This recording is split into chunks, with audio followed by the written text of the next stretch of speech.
সম্মানিত করদাতাগণ, আসসালামু আলাইকুম। আজ আপনাদের দেখাবো অনলাইনে কি করে ভ্যাট রিটার্ন দাখিল করতে হয়। এর জন্য প্রথম আপনাদেরকে গুগল.com বা মজিলা হতে ভ্যাট অনলাইন লিখে সার্চ দিতে হবে। আপনি যখন ভ্যাট অনলাইন সার্ভিসে ক্লিক করবেন,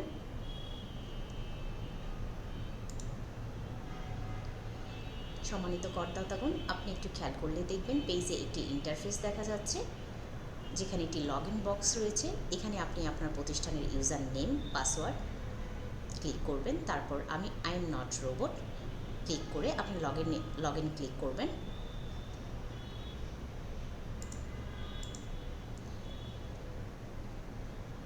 পেজে আপনি কতগুলো বক্স দেখতে পাচ্ছেন। পেজের ডান পাশে একটি ড্রপডাউন বক্স রয়েছে, যেখানে আপনি আপনার প্রতিষ্ঠানের নামটি সিলেক্ট করবেন। তারপর আপনি কতগুলো অপশন খেয়াল করছেন, সেখান থেকে আপনি ফিলিং অবলিগেশনে ক্লিক করবেন। সম্মানিত করদাতাগণ, আপনি দেখতে পাচ্ছেন পেজে মূসক 9.1 ভ্যালু অ্যাডেড ট্যাক্স রিটার্ন দেখাচ্ছে। সেখানে আপনি যখন তাকে সিলেক্ট করে আবার ক্লিক করবেন, তখন 9.1-এর জন্য আপনি কিছুটা সময় অপেক্ষা করতে হবে। সম্মানিত করদাতাগণ, 9.1 মূলত একটি প্রতিষ্ঠানের এক মাসের লেনদেনের হিসাব সম্বলিত একটি দলিল। প্রতি মাসের 1 থেকে 15 তারিখের মধ্যে বিগত মাসের দাখিলপত্র দাখিল করতে হয়।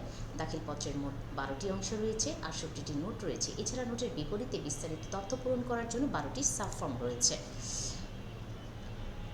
এই 12টি অংশের প্রথম অংশটিতে করদাতা তার তথ্য লিপিবদ্ধ করবে।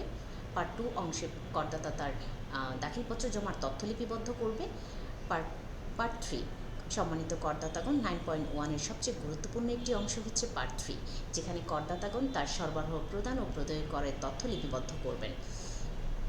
করদাতাগণ, আপনারা খেয়াল করলে দেখবেন পার্ট 3 নোট 1 থেকে 9 রয়েছে, যেখানে প্রত্যেকটি প্রতিষ্ঠানের নেচার অফ সাপ্লাই কী ধরনের তার তথ্য সম্বলিত রয়েছে। যেহেতু আজকে আপনাদেরকে একটি প্রতিষ্ঠানের স্ট্যান্ডার্ড রেট গুডস সার্ভিসের কার্যক্রম দেখাবো, সেক্ষেত্রে আমি নোট 4 অপশনটি বেছে নিলাম। এক্ষেত্রে আপনাকে প্রথমে সাবফর্মে ক্লিক করতে হবে। সম্মানিত করদাতাগণ, আপনারা দেখতে পাচ্ছেন পেজে কতগুলো অপশন শো করছে। এরপর আপনি অ্যাডেড অপশনে ক্লিক করবেন। আপনি আপনার প্রতিষ্ঠানে কী ধরনের পণ্য বিক্রি করছেন সেই পণ্যের ডিসক্রিপশন উল্লেখ করবেন, পণ্যের এসএস কোড উল্লেখ করবেন, পণ্যের ভ্যালু কত সেটি উল্লেখ করবেন। এরপর মেন ফর্মে চলে যাবেন। করদাতাগণ, আপনারা খেয়াল করছেন অটোমেটেড প্রতিষ্ঠানটির ভ্যালু চলে এসেছে। তারপর আমরা 9.1-এর পার্ট 4 অংশে যাব। এখানে প্রতিষ্ঠানটি তার পারচেস এবং ইনপুট ট্যাক্স লিপিবদ্ধ করবে। মূলত এখানে প্রতিষ্ঠানটি তার ক্রয় বিক্রয়ের উপকরণ তথ্য লিপিবদ্ধ করবে। সম্মানিত করদাতাগণ, উপরে যেহেতু প্রতিষ্ঠানটির স্ট্যান্ডার্ড রেট গুডস সার্ভিসের নোট 4 আমি উল্লেখ করেছি, সেক্ষেত্রে প্রতিষ্ঠানটির এখানে স্ট্যান্ডার্ড রেট গুডস সার্ভিসের লোকাল পারচেস এবং ইনপুট তথ্য আমি উপরে উল্লিখিত অনুরূপভাবে পুনরায় আবার দাখিল করব। এখানে ঠিক অনুরূপভাবে আপনি সাবফর্মে ক্লিক করবেন। সাবফর্মে ক্লিক করার পরে আপনি তথ্য অ্যাডেড করার জন্য অ্যাডেড অপশনে ক্লিক করবেন।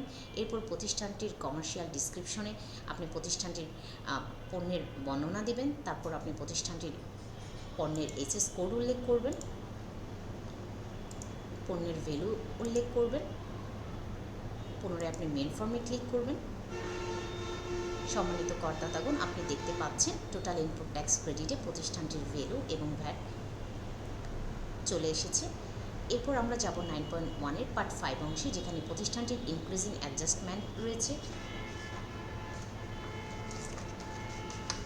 এখানে প্রতিষ্ঠানটির বৃদ্ধিকারী সমন্বয়ের তথ্য থাকবে। এখানেও নোট 24 থেকে 28 রয়েছে, যেখানে প্রতিষ্ঠান তার তথ্য লিপিবদ্ধ করবে। নোট 24-এ প্রতিষ্ঠানটির সরবরাহ গ্রহণের বিপরীতে উৎসে কর্তন থাকলে তার হিসাব উল্লেখ করবে। এছাড়া প্রতিষ্ঠানটির এনি আদার অ্যাডজাস্টমেন্ট হিসাবে যদি প্রতিষ্ঠানের ভাড়ার উপরে ভ্যাট থাকে সেই তথ্য উল্লেখ করবেন। অনুরূপভাবে সাবফর্মে ক্লিক করে তার সকল তথ্য প্রদান করতে হবে।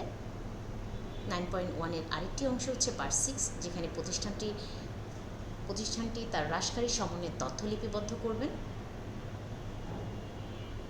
পার্ট 7, এখানে প্রতিষ্ঠানটি তার নেট করের হিসাব লিপিবদ্ধ করবেন। মূলত নোট 34 থেকে শুরু করে 53 পর্যন্ত স্বয়ংক্রিয় পদ্ধতিতে নেট করের হিসাব চলে আসবে। করদাতাগণ আপনারা হয়তো বা খেয়াল করলে দেখবেন তথ্যগুলো চলে এসেছে। এরপর রয়েছে পার্ট এ, যেখানে প্রতিষ্ঠানটি তার পুরাতন চলতি হিসাবের জের স্বয়ংক্রিয়ভাবে চলে আসবে।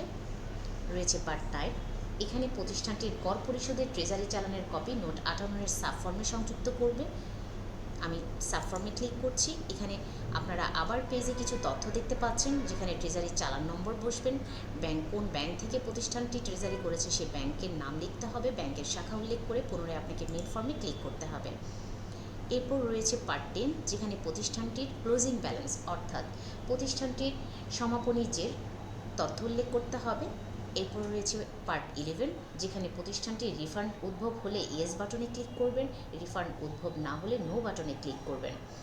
এরপর রয়েছে পার্ট 11, যেখানে প্রতিষ্ঠানটি তার উপরে উল্লিখিত তথ্যাদি সঠিক রয়েছে মর্মে ঘোষণা দেবেন। সম্মানিত করদাতাগণ, এই পর্যন্ত আপনি আপনার 9.1টি সঠিকভাবে পূরণ করে থাকলে আপনি তা সেভ ড্রাফট করে রাখতে পারেন বা সাবমিট করে দিতে পারেন। সম্মানিত করদাতাগণ, আন্তরিকভাবে ধন্যবাদ এতক্ষণ ধৈর্য ধরে আমার ভিডিওটি দেখার জন্য।